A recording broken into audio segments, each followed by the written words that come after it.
অনেকদিন ধরেই ভাবছিলাম বেলুড় যাব। যেমন ভাবনা তেমনি কাজ। উঠে পড়লাম ট্রেনে এবং চলে গেলাম বেলুড়ে। প্রথমেই পৌঁছে গেলাম বয়েজ হোস্টেলের সামনে।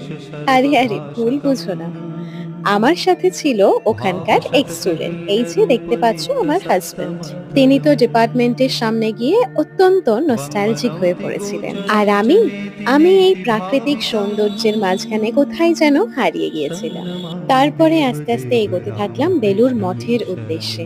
আমি জানি না তোমাদেরও এরকম মনে হয় কিনা, কিন্তু বেলুড়ে যাওয়ার পরেই আমার মনে হয় যেন আমার মনের একটা শুদ্ধিকরণ হয়েছে। ওখানকার প্রাকৃতিক সৌন্দর্য, গঙ্গা থেকে বয়ে আসা হালকা শীতল বাতাস, চারিদিকে সবুজ গাছপালা, সবকিছুতেই আমি কোথায় যেন হারিয়ে যাই।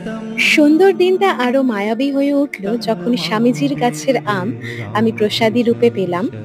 আজকে আসি, দেখা হবে আবার অন্য ব্লগে। ভালো থেকো।